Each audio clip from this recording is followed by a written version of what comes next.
Cara e caro estudante, tudo bem?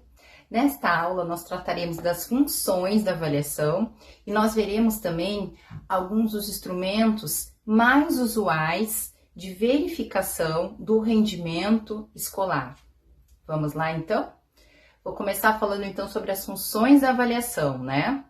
Um autor chamado Bloom, que eu vou trazer para vocês, né? Ele já propunha na metade do século passado que a avaliação ela deve cumprir 3 funções, que é a diagnóstica, a formativa e a somativa. Então, apesar de tudo que se pensou e se escreveu sobre avaliação nos últimos anos, inclusive a respeito das limitações das proposições deste autor, né, e dos seus colaboradores, essa categorização ela ainda permanece válida, porque ela permite que a educação, que a avaliação esteja presente em todas as etapas do processo ensino e aprendizagem. Entretanto, não é possível conceber essas funções de forma que seja estanque, né? Uma vez que elas estão sempre interrelacionadas e elas são funcionalmente complementares. Bom, eu vou falar então agora, primeiro, né, sobre a função diagnóstica. Esta função da avaliação, ela permite o conhecimento da realidade, na qual então o processo, né, do ensino e aprendizagem, ele vai ocorrer. Então, através da observação, do diálogo e de outras estratégias, faça então uma sondagem da situação concreta, né? E dos sujeitos que estão envolvidos, né? Que são os nossos alunos e alunas. O conhecimento do ambiente também, dos equipamentos e materiais disponíveis, das características da turma, das habilidades e conhecimentos prévios dos alunos, né? Essas condições, elas são indispensáveis para a implementação de estratégias de ensino, né? Que sejam consequentes. Então, já a função formativa da avaliação, ela se realiza na medida, né, da verificação do alcance dos objetivos pretendidos. Então, a avaliação formativa, ela é sistemática e processual, ou seja, ela ocorre de forma planejada durante todo o processo de ensino e aprendizagem. E dessa forma também, ela permite que os alunos e professores, eles percebam seus erros e seus acertos. Informa o aluno sobre as suas deficiências, então dessa forma permitindo que ele elabore estratégias para superá-las, né? E acaba subsidiando o professor a perceber de seu desempenho, né? Se está dando a contento, né, ao seu processo de ensino ou se é necessário repensar as formas de abordagem dos conteúdos e de relacionamento também com seus alunos e alunas. Então, em suma, essa função da avaliação, ela permite que se trace, então, um quadro geral do rendimento da aprendizagem, né, no decorrer dos dias letivos, para que, se necessário, então, se tomem providências em tempo que seja hábil, né? Já a função somativa, né, ela objetiva averiguar o progresso do aluno ao final de uma unidade didática. E dessa forma ela vai determinar o nível de domínio, né, em uma determinada área de aprendizagem. Então, os resultados, eles decorrem de averiguações que são feitas, né, durante o processo, ou seja, representam então uma síntese dos resultados que são obtidos nas avaliações anteriores, né, especialmente as de tipo que sejam formativo.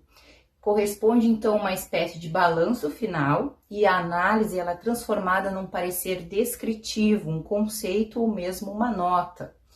A professora Heindt, que eu já tinha citado na nossa aula anterior, ela não prescinde da categorização feita por esse autor que eu trouxe para vocês, que é o Bloom, mas ela amplia um pouco mais o leque de análise, né? E ela propõe, então, 5 funções da avaliação do processo de ensino e aprendizagem, que eu falarei agora.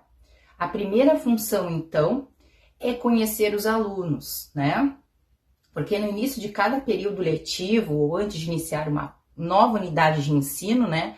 O professor, a professora verifica o conhecimento prévio dos alunos em relação aos conteúdos, então, a serem estudados, né? Mais tarde, poderá perceber então se eles progrediram na aprendizagem em relação então a essa primeira verificação. Por isso que é importante essa primeira etapa, né? Neste caso, a avaliação ela cumpre uma função diagnóstica e ajuda então a perceber o que os alunos aprenderam nos períodos anteriores, né? A avaliação diagnóstica, então, ela auxilia o professor a determinar quais são os conhecimentos, né?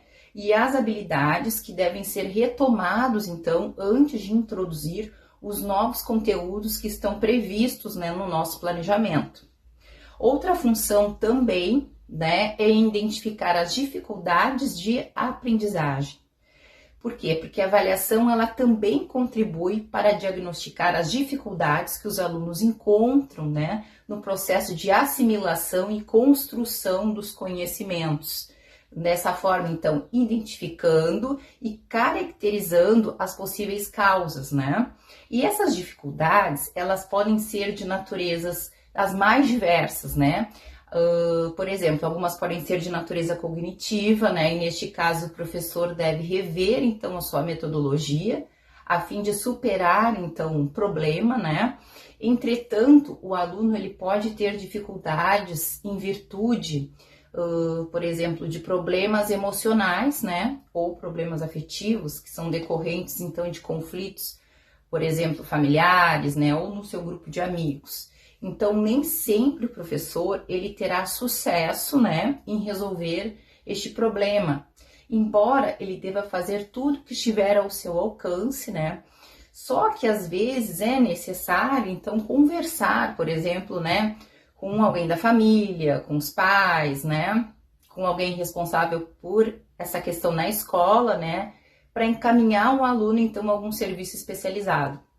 Outra função é determinar se os objetivos propostos para o processo ensino e aprendizagem, eles foram ou não atingidos, né? Ao planejar a sua ação didática. Então, o professor, ao fazer esse planejamento, ele vai estabelecer os conhecimentos, as atitudes e as habilidades que espera, então, de seus alunos em cada etapa do processo de ensino e de aprendizagem. Então, esses conhecimentos, habilidades, então, e atitudes, eles devem ser continuamente, então, avaliados, para que tanto o professor quanto o aluno, então, eles estejam informados sobre o que já foi assimilado, né, e o que precisa ainda ser aprendido. Certo? Então, caso então todos tenham atingido os objetivos previstos, né, é possível então avançar no conteúdo curricular. Porém, o que acontece? Se alguns não conseguiram atingir as metas, então é necessário então organizar novas estratégias de aprendizagem, então, né, a fim de que todos então tenham condições de êxito. Então, a esta forma de avaliar, a gente dá o nome de avaliação formativa, né? Que ela tem por finalidade, então, verificar se os objetivos de aprendizagem eles foram alcançados, né? O propósito, então, fundamental da avaliação com esse caráter formativo é, então, verificar se o aluno ou a aluna está conseguindo dominar gradativamente, né, os objetivos que estão previstos, né? Expressos, então, sobre a forma de conhecimentos, né, de habilidades e atitudes. Então, deste ponto de vista, a avaliação formativa, ela contribui para o aperfeiçoamento, então, do trabalho do professor, né, fornecendo-lhe, então, dados, né, e dessa forma o professor ele vai poder ajustar os procedimentos de ensino às necessidades dos alunos. E esta avaliação ela também auxilia também o aluno, pois ele lhe fornece então informações sobre os seus avanços, né, e as suas dificuldades nessa modalidade formativa. Dessa forma, então, a avaliação cumpre sempre uma função orientadora, né, na medida em que fornece elementos então para a reorientação do trabalho pedagógico, né, nesta avaliação formativa. Outra função, então, da avaliação é aperfeiçoar o processo de ensino e aprendizagem, né? E aí é uma relação estreita entre os resultados obtidos, né, pelos alunos na aprendizagem e os procedimentos didático-metodológicos que são adotados pelo professor. Assim, em boa medida, então, o aproveitamento do aluno ele espelha a atuação do professor. Se a avaliação, então, permite perceber diretamente o nível de aprendizagem dos alunos, né, ela permite também, indiretamente, então, perceber, né, se os esforços do professor, eles estão sendo aproveitados, né? Então, essa função da avaliação, ela é denominada de retroalimentação dos procedimentos de ensino, né? E ela também é chamada de feedback, pois ela fornece, então, elementos para se replanejar, né? Ou reorganizar, então, a nossa ação didática, né? A fim de que a gente também possa aperfeiçoá-la.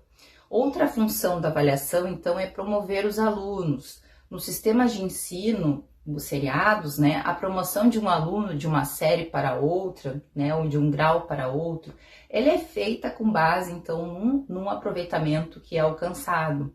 E a avaliação, ela é também utilizada para atribuir notas ou conceitos, né, para fins, né, dessa promoção. Então, neste caso, a avaliação, ela cumpre uma função que a gente chama de somativa e é classificatória. Embora existam também pertinentes críticas, né, a esse tipo de avaliação, ela é largamente utilizada em nossas escolas, até porque nossos sistemas de ensino, eles funcionam de uma maneira classificatória, né? Bom, agora então eu falarei sobre as diversas técnicas e instrumentos de avaliação, então, né, do rendimento dos alunos e que forma elas podem ser utilizadas pelos professores. Então, basicamente existem 3 técnicas, né, as quais elas podem se desdobrar, então, numa infinidade de instrumentos, né. As técnicas são as seguintes, de avaliação, né, observação, autoavaliação e aplicação de testes ou provas.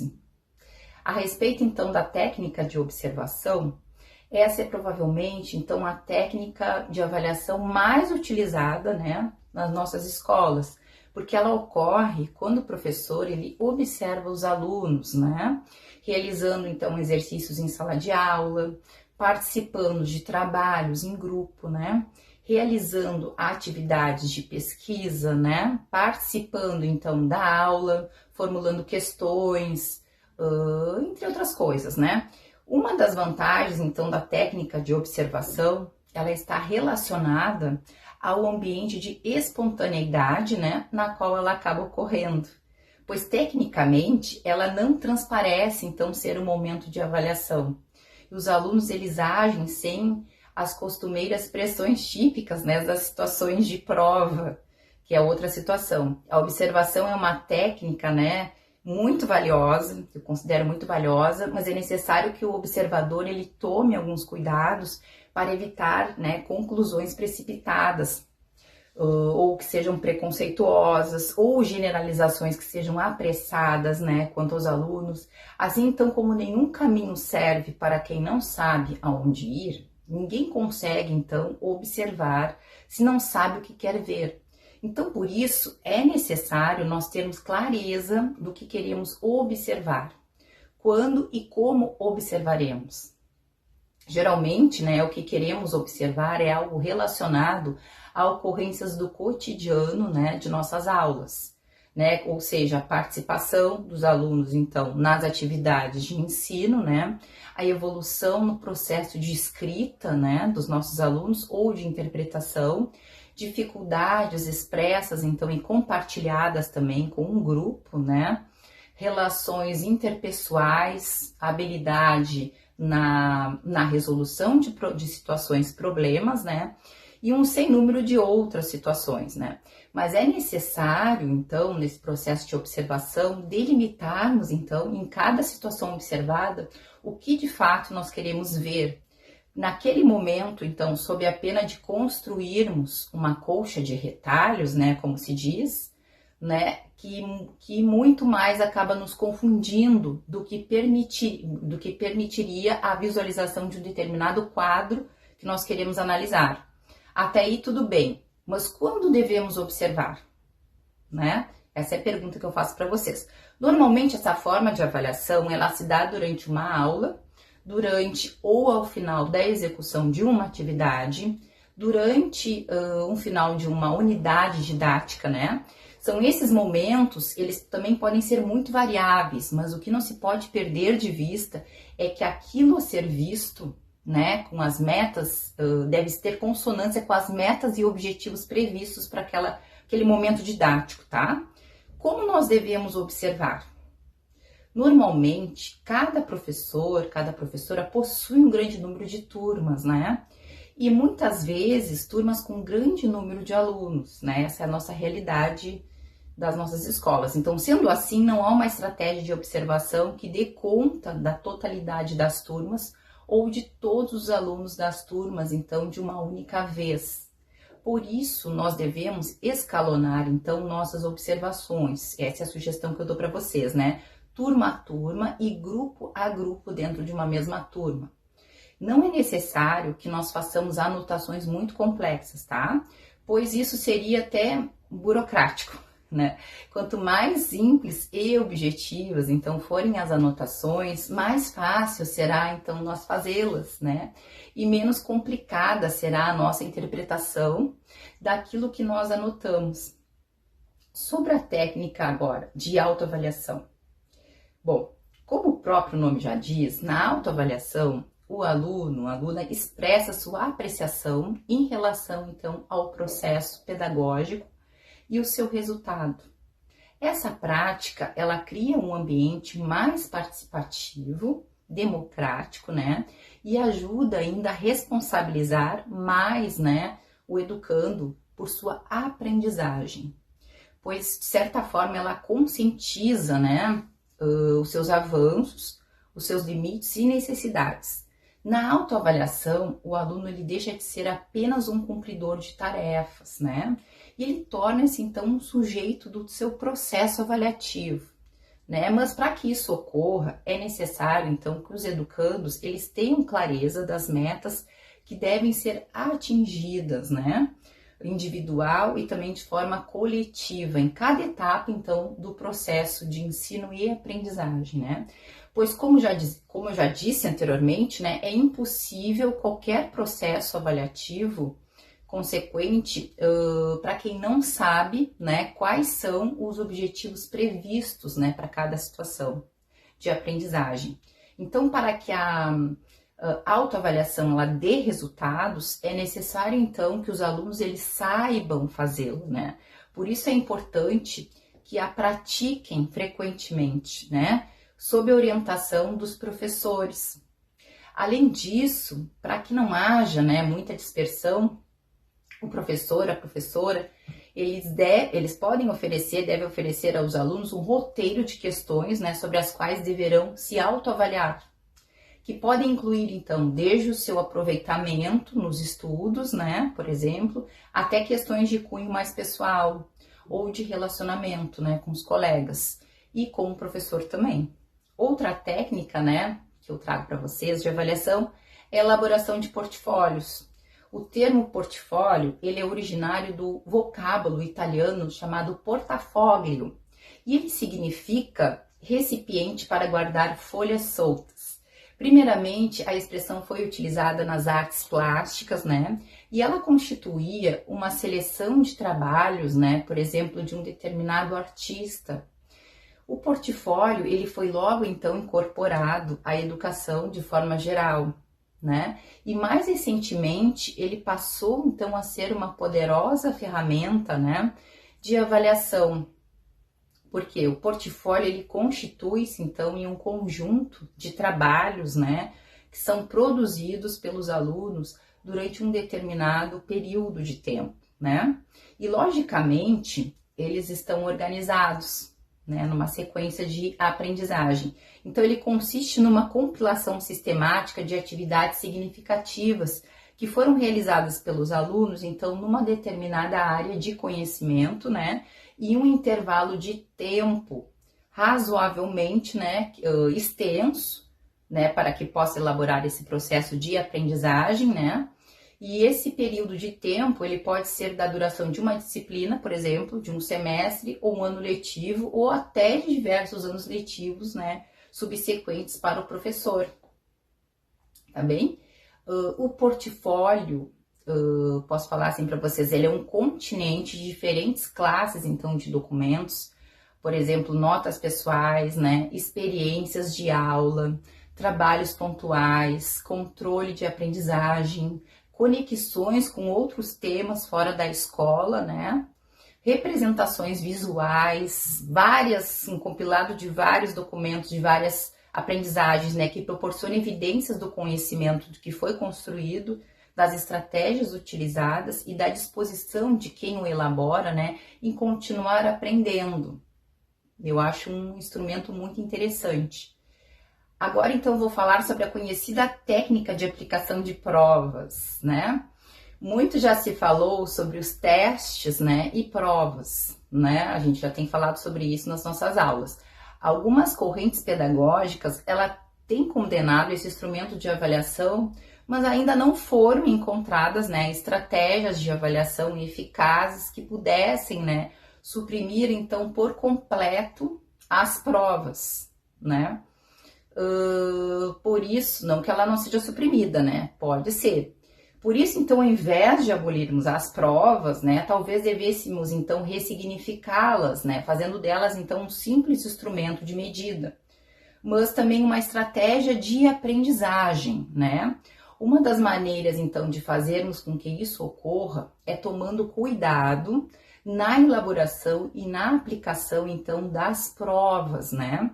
Eu vou iniciar, então, falando para vocês sobre a prova oral. A prova oral, ela foi um recurso de avaliação mais utilizado na história da educação, mas ela é pouco utilizada atualmente. Ela é importante, né, para se avaliar habilidades e conhecimentos, então, de expressão oral. E por isso ela é recomendada no ensino, por exemplo, da língua materna, né, e idiomas que sejam estrangeiros, né, para se verificar, então, a pronúncia, a entonação, a pontuação, né, e a fluência. Então, agora sobre a prova escrita dissertativa, né, vou falar para vocês, então, que as questões dissertativas, elas são aquelas, então, que os alunos respondem com as suas próprias palavras, né? Sem repetir somente o que o professor disse, né? Ou que está escrito no livro tal, no livro didático tal, né? Então, cada questão ainda deve ser formulada com muita clareza, né? Mencionando, então, uma habilidade mental que se deseja que um aluno demonstre. Vou dar um exemplo aqui para vocês, né? Por exemplo, compare, relacione, resolva, apresente argumentos contra ou a favor, etc, né? Além disso, as questões, elas devem estar relacionadas com os conteúdos que foram objeto do trabalho pedagógico. E o objetivo da prova dissertativa deve ser, então, a verificação de determinadas habilidades intelectuais, né? Como, por exemplo, o raciocínio lógico, a organização das ideias, clareza de expressão, a originalidade, capacidade de fazer relações entre fatos, ideias e coisas, né? Capacidade de aplicação de conhecimentos, entre outras coisas, né? E não é demais lembrar que todas as questões, então, que comporão, então, a prova, elas devem fazer referência, né, a objetivos e atividades que foram trabalhados durante as aulas, né? Quando durante as aulas não são empregadas metodologias, né, adequadas para que os alunos, eles se expressem, né, corretamente, façam, então, relações entre fatos, fenômenos e ideias, né? Uma avaliação escrita, então, dessa natureza, ela resulta de forma inútil. Então, eu vou citar aqui novamente um autor que eu tenho citado nas nossas aulas, que é o Libânio, né? Ele propõe algumas recomendações importantes, então, para formular e para corrigir as provas escritas, né, dissertativas. Então, primeiro é fazer uma lista de conhecimentos e habilidades, né, de acordo, então, com os objetivos expressos nos planejamentos e selecionar, então, o que será pedido na prova. Aqui tomar cuidado com o nível de preparação dos alunos, né? E com o tempo disponível para que os alunos, então, respondam às questões. Bom, outro ponto. Preparar um guia de correção com as possíveis respostas, então, que podem ser consideradas corretas, então, para cada questão. Outro ponto. Atribuir, então, a cada questão um peso, quando desejar, então, valorizar mais uma questão do que outra. Outro item, corrigir preferencialmente, então, questão por questão e não prova por prova, né? Por que isso? A fim de que as respostas, elas possam ser comparadas entre si, tendo presente, então, um padrão de desempenho esperado, o qual ele foi expresso, então, na preparação, por exemplo, no guia de correção. Quando a prova, então, referir-se à dissertação de um só tema, né, em que não há, por exemplo, propriamente respostas certas, né, e o aluno, então, ele pode manifestar-se espontaneamente, é melhor, então, ler todas as provas, né, e classificá-las em 3 grupos. Por exemplo, boas, suficientes e insuficientes. Depois disso, atribui-se, então, após uma leitura mais corrida, uma nota a cada uma delas. Outro ponto importante, deve-se ter o cuidado de ter o máximo de objetividade possível na correção, então, das provas. Algumas vantagens, então, da questão dissertativa. Ela permite, então, verificar certas habilidades intelectuais, né, que constituem, então, processos mentais superiores, né, como a capacidade, por exemplo, reflexiva, de analisar, de sintetizar, de aplicar conhecimentos, de interpretar dados, emitir juízos de valor, né? Ela possibilita saber se o aluno é capaz de organizar, então, suas ideias e opiniões, expressá-las, então, por escrito. Pode ser, né, facilmente elaborada, né, e também organizada. Essa é uma outra vantagem, né? E reduz também a probabilidade de um acerto casual, que acaba sendo frequente nas provas objetivas. Então, vejamos algumas dicas, então, e exemplos para elaboração, né, de questões objetivas agora, me referindo às provas objetivas, né? Questões de verdadeiro e falso, né? Nesse tipo de questão, apresenta-se, então, várias alternativas, né, as quais elas podem ser verdadeiras ou falsas. Questões, por exemplo, de certo ou errado, né? Esse modelo, ele é muito semelhante, então, às questões, né, de verdadeiro e falso, né? E nesse tipo de questão, então, o aluno, ele escolhe entre 2 ou mais alternativas, né? E cada item é uma afirmação que pode estar certa, né, ou pode estar errada. Bom, a nossa aula então termina aqui, né? Eu aguardo vocês no nosso fórum de dúvidas e conversas, para seguirmos o nosso conversa sobre a aula, o nosso debate. Desejo um bom estudo e um abraço. Até a próxima!